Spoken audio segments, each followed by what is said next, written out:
विजया एकादशी। दोस्तों, आज की इस खास वीडियो में हम बात करेंगे फाल्गुन मास के कृष्ण पक्ष विजया एकादशी के बारे में बात करेंगे।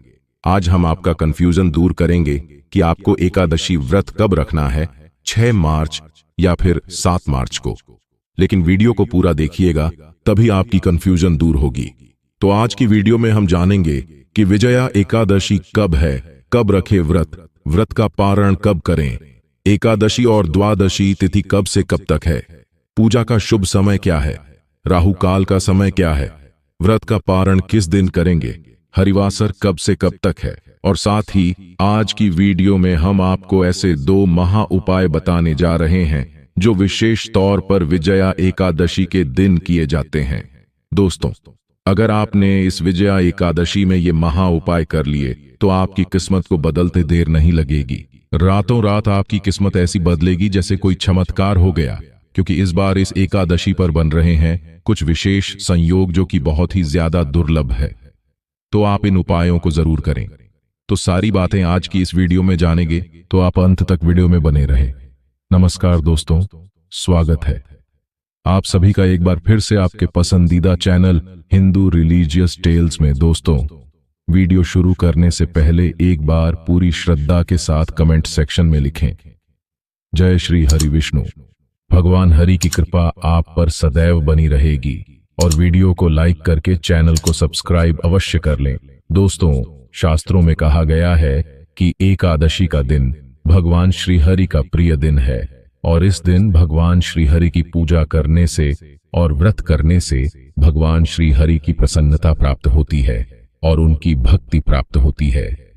विजया एकादशी का व्रत अत्यंत शुभ फलदायक होता है। भगवान श्री विष्णु के आशीर्वाद के लिए विजया एकादशी का व्रत संपूर्ण विधि विधान के साथ जरूर करें। विजया एकादशी को लेकर मान्यता है कि इस व्रत को रखने से व्यक्ति को विजय मिलती है। लंका विजय करने की कामना से बकदालभ्य मुनि के आज्ञानुसार समुद्र के तट पर भगवान राम ने इसी एकादशी का व्रत किया था, जिसके प्रभाव से रावण का वध हुआ और भगवान रामचंद्र की विजय हुई। दोस्तों, इस बार साल 2024 में विजय एकादशी का उपवास 2 दिन रखा जाएगा, जिसमें 6 मार्च बुधवार को दशमी तिथि एकादशी रहेगी, जिस दिन सभी ग्रस्त जन उपवास रखेंगे, और 7 मार्च गुरुवार को द्वादशी तिथि एकादशी रहेगी। इसे मोक्ष प्राप्ति की इच्छा रखने वाले सभी भक्त और साथ ही वैष्णव संप्रदाय के लोग या इस्कॉन से जुड़े लोग रखेंगे। कभी कभी एकादशी का व्रत लगातार 2 दिनों के लिए हो जाता है। ऐसे में यदि आपकी श्रद्धा हो तो आप दोनों ही दिन एकादशी का उपवास रख सकते हैं। दोस्तों, इस बार विजया एकादशी तिथि प्रारंभ होगी 6 मार्च बुधवार की सुबह 6:32 से और समाप्त होगी 7 मार्च गुरुवार की सुबह 4:16 पर। दशमी तिथि के नियमों का पालन 5 मार्च मंगलवार के दिन किया जाएगा। द्वादशी तिथि प्रारंभ होगी 7 मार्च गुरुवार की सुबह 4:15 से और समाप्त होगी 8 मार्च शुक्रवार को 1:20 पर। 7 मार्च गुरुवार की मध्य रात्रि का ही इस समय होगा। 7 मार्च को सारा दिन द्वादशी तिथि रहेगी और द्वादशी तिथि लगते ही हरिभाषा का समय भी प्रारंभ हो जाएगा। व्रत पारण की तिथि और मुहूर्त इस बार 2 दिन तक रहेंगे। जो लोग 6 मार्च को उपवास रखेंगे वह 7 मार्च गुरुवार को सुबह 9:50 से 10:45 के बीच में अपना उपवास खोल सकते हैं। किसी कारण से अगर आप इस समय उपवास ना खोल पाए तो दोपहर में 1:45 से लेकर 3 बजे तक का समय भी व्रत पारणा का रहेगा।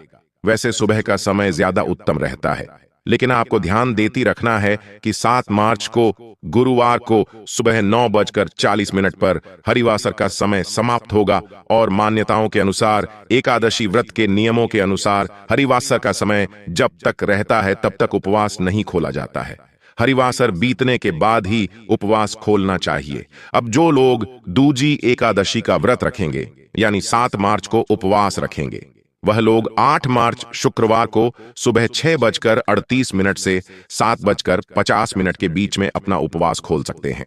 इस बार 8 मार्च शुक्रवार को ही प्रदोष व्रत भी रहेगा। जो लोग एकादशी का उपवास और प्रदोष व्रत रखते हो, उन्हें व्रत का पारणा करते समय खास सावधानी बरतनी चाहिए।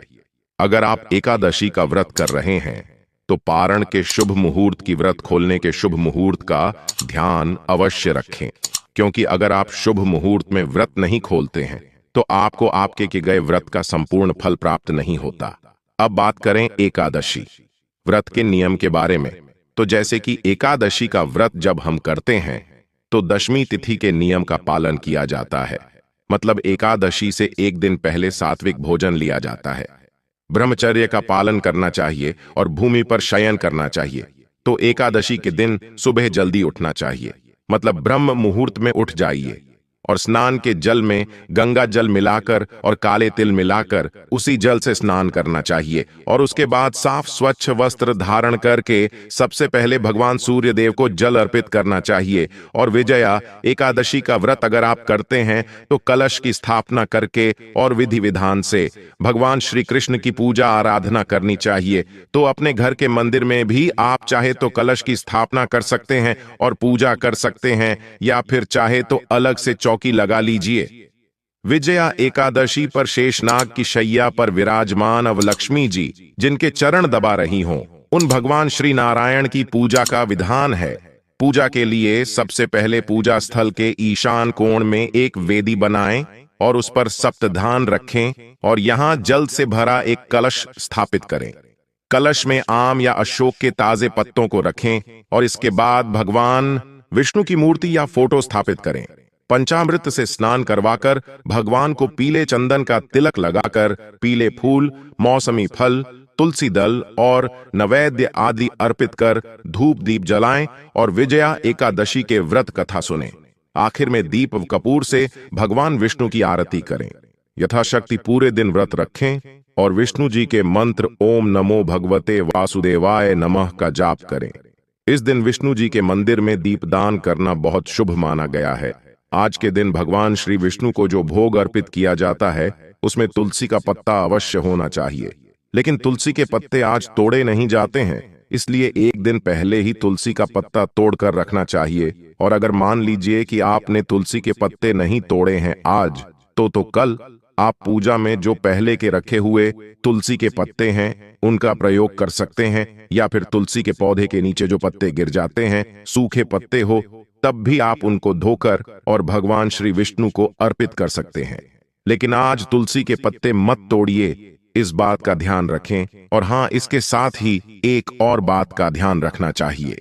जैसे कि आज एकादशी है तो तुलसी में सुबह के समय में जल अर्पित नहीं किया जाता है, लेकिन शाम के समय दीपदान अवश्य करना चाहिए।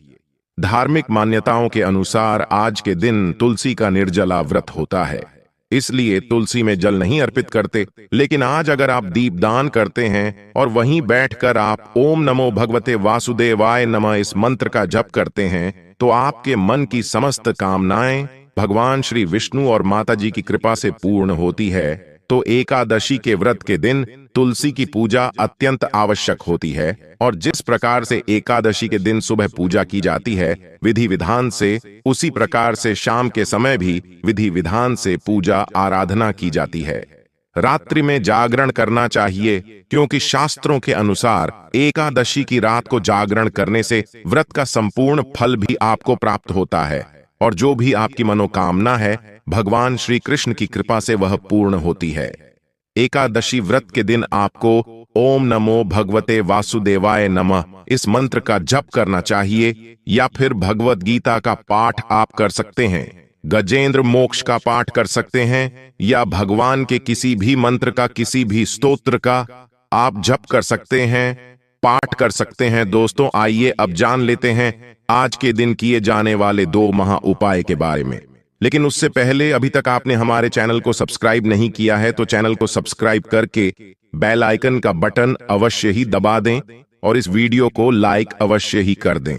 दोस्तों, आज के दिन जो आपको उपाय करना है वह भगवान श्री हरि विष्णु के पूजन के दौरान, जब भगवान श्री विष्णु का आप विधि विधान से पूजन करते हैं वहीं पर आपको थोड़े से पीले फल अर्पित करनी है, और इसके साथ ही कुछ अनाज अर्पित कर दीजिए।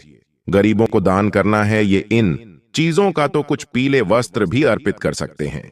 पीले फल, पीले मिठाई अर्पित करें और पूजा के बाद यानी कि अगले दिन एकादशी के दिन पूजा करें और द्वादशी के दिन ये फल, अनाज और वस्त्र जो अपने अर्पित किए हैं कुछ धन के बाद, यानी कि अगले दिन एकादशी के दिन पूजा करें और द्वादशी के दिन ये फल, अनाज और वस्त्र जो आपने अर्पित किए हैं कुछ धन के साथ आप किसी गरीब को दान कर सकते हैं, किसी गरीब ब्राह्मण को दान कर सकते हैं या फिर किसी जरूरतमंद को भी दे सकते हैं। दोस्तों, आज के दिन भगवान श्री हरि विष्णु की जब हम पूजा करते हैं तो साक्षात स्वरूप में पीपल को माना जाता है। श्री कृष्ण का स्वरूप माना जाता है पीपल को, जैसा कि भगवान श्री कृष्ण कहते हैं, वृक्षों में मैं पीपल हूं। तो पीपल की पूजा करने से साक्षात श्री हरि विष्णु का पूजन हो जाता है। तो आज के दिन प्रातः काल पीपल में जल अर्पित करें, वहां दीप दान करें। भगवान श्री विष्णु के नाम का मंत्र का पीपल के नीचे बैठकर ही, पीपल की छाया में बैठकर अगर आप जप करते हैं या भगवत गीता का पाठ करते हैं, विष्णु सहस्त्र नाम का पाठ करते हैं, तो इससे आपके पितरों की आत्मा को शांति मिलती है, पितरों को मोक्ष मिलता है और भगवान श्री विष्णु की कृपा से आपके जीवन में सुख समृद्धि की प्राप्ति होती है, समस्त कामनाएं पूर्ण होती हैं। दोस्तों, एकादशी के दिन तुलसी की पूजा अवश्य करनी चाहिए। वैसे भी प्रतिदिन तुलसी पूजा करनी चाहिए, पर जब हम एकादशी के दिन तुलसी की पूजा करते हैं को विशेष रूप से भगवान श्री हरि विष्णु और मां लक्ष्मी की हमें कृपा प्राप्त होती है, तो तुलसी के पौधे के पास आपको शाम के समय दीपदान करना है। आप शुद्ध घी का दीपक प्रज्वलित करें और कम से कम 11 परिक्रमा तुलसी की करें। कई लोगों का प्रश्न आता है कि तुलसी के पास परिक्रमा की जगह नहीं है तो किस प्रकार से परिक्रमा करें। तो दोस्तों, एक ही जगह पर जहां पर आपने खड़े होकर मां तुलसी को दीपदान किया है, मंत्र जप किया है, उसी जगह पर खड़े होकर आप क्लॉकवाइज परिक्रमा कर सकते हैं। 7 बार, 11 बार अपनी इच्छा के अनुसार, जिस प्रकार से हम सूर्य देव को अर्घ्य देते हैं और जल अर्पित करने के बाद परिक्रमा करते हैं, उसी प्रकार से आपको तुलसी के सामने भी परिक्रमा करनी चाहिए। अगर जगह नहीं है आपके पास परिक्रमा की तो तुलसी पूजा आप विशेष रूप से आप करें और तुलसी में पीले पुष्प अर्पित करें, लाल पुष्प अर्पित करें। विधि विधान से आप तुलसी की पूजा करने के बाद तुलसी चौधरी या तुलसी नामाष्टक का पाठ करते हैं या भगवत गीता के श्लोक का पाठ करते हैं, तो इससे आपके मन की जो भी कामना हो मां तुलसी की कृपा से वो अवश्य पूर्ण होती है। दोस्तों, विजया एकादशी के दिन भगवान श्री हरि विष्णु को जो भोग अर्पित करते हैं, अगर आप भोग स्वरूप मखाने की खीर का भोग अर्पित करें, उसमें थोड़ा सा केसर डालें और तुलसी दल के साथ अगर आप भगवान श्री हरि विष्णु को ये भोग अर्पित करते हैं, तो आपके मन की समस्त कामनाएं पूर्ण होती हैं। क्योंकि भगवान श्री हरि विष्णु को मखाने की खीर में अगर हम तुलसी जल डालकर अर्पित करते हैं, तो शास्त्रों के अनुसार मनुष्य की समस्त मनोकामनाएं पूर्ण हो जाती है। आज के दिन दोस्तों, भगवान श्री विष्णु का अभिषेक करना चाहिए, लेकिन जब आप अभिषेक करते हैं, अगर आपके घर में दक्षिणावर्ती शंख है, तो इस शंख में आपको थोड़ा सा कच्चा दूध और केसर डालकर और इसी शंख के द्वारा भगवान श्री हरि विष्णु का अभिषेक करना चाहिए।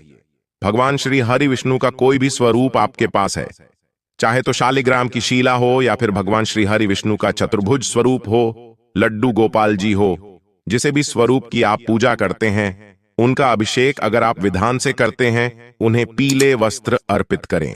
उसके बाद से आप उन्हें श्रृंगार अर्पित करें, पीले पुष्पों से उनकी पूजा करें। भगवान श्री हरि विष्णु को जो भोग अर्पित करते हैं, हमेशा उसमें तुलसी दल अवश्य अर्पित करें और शुद्ध घी का दीपक प्रज्वलित करके भगवान श्री हरि विष्णु के सामने बैठकर आप अगर तुलसी की माला से ओम नमो भगवते वासुदेवाय नमः इस मंत्र का जप करते हैं, तो इस व्रत का संपूर्ण फल तो आपको प्राप्त होता ही है। भगवान श्री विष्णु की असीम कृपा आपको प्राप्त होती है और आपके मन की चाहे जो भी काम ना हो, भगवान श्री कृष्ण की कृपा से वो अवश्य पूर्ण होती है। दोस्तों, श्री विष्णु की जब हम पूजा करते हैं तो मां लक्ष्मी के साथ करनी चाहिए। संयुक्त रूप से श्री हरि विष्णु और मां लक्ष्मी की आराधना करने से घर में सुख समृद्धि आती है, दाम्पत्य जीवन मधुर रहता है, परिवार के सभी सदस्यों के बीच प्रेम बना रहता है और श्री हरि विष्णु सहित मां लक्ष्मी की हम जब पूजा करते हैं तो गरुड़ वाहिनी लक्ष्मी हमारे घर में वास करती है, जो कि कभी भी हमारे घर से नहीं जाती है। हमेशा हमारे घर में धन संपदा भरी रहती है। इसलिए आज विधि विधान से भगवान श्री विष्णु का पूजन करें, उनके सामने कुछ पैसे अर्पित करें, आप 21 रुपया, 51 रुपए या फिर आप 11 रुपए अर्पित कर दीजिए। और जब पूजा पूर्ण हो जाती है आपकी, तो उसके बाद एक पीले या लाल कपड़े में बांधकर या आप अपने धन रखने के स्थान पर रखते हैं तो जीवन पर्यंत आपको धन का अभाव नहीं होता। तो ये उपाय आप एकादशी पर जरूर करें। और धन प्राप्ति के लिए एक बहुत ही विशेष उपाय और भी है कि आज आपको भगवान श्री विष्णु की पूजा में पान के पत्ते अर्पित करनी है। पान का पत्ता खंडित नहीं होना चाहिए, बिल्कुल शुद्ध साफ सुथरा पान का पत्ता हो। उस पर आपको कुमकुम से श्रीं लिखना है, जो मां लक्ष्मी का बीज मंत्र है, श्रीं। यह मंत्र आपको उस पत्ते पर लिख देना है और उसके बाद आप वहीं बैठकर भगवान श्री विष्णु के नाम का मंत्र का जप करें, मां लक्ष्मी के मंत्र का जप करें। आज के दिन कनक धारा स्तोत्र या श्री सूक्त का पाठ अगर आप करते हैं तो मां लक्ष्मी की अपार कृपा आपको प्राप्त होती है। जब आपकी पूजा पूर्ण हो जाती है तब आप ये पान का पत्ता आप अपने धन रखने के स्थान पर रखें, जहां पर भी आप पैसा रुपया संचित करते हैं। ऐसी जगह पर आपको ये पान का पत्ता रखना है। इस पान के पत्ते को अगर आप हर एकादशी पर, जैसे कि इस एकादशी पर आपने पूजा की, ये पान का पत्ता रखा, अगली एकादशी पर आप ये पान का पत्ता निकाल दें और दूसरे पान के पत्ते को इसी प्रकार से पूजा करने के बाद रखते हैं, तो हर एकादशी पर अगर आप ये उपाय करते हैं तो कभी भी आपके जीवन में धन का अभाव नहीं होगा, चाहे आप कितने भी धन के अभाव में हो। इस उपाय को आप सभी अच्छी तरह करें, शीघ्र ही अपने जीवन में बहुत ही बड़ा बदलाव देखेंगे। समस्त देशवासियों को विजया एकादशी की हार्दिक बधाई एवं अनंत शुभकामनाएं। मिलते हैं अपने अगले वीडियो में। अपना ख्याल रखना दोस्तों। जय श्री राम। हर हर महादेव।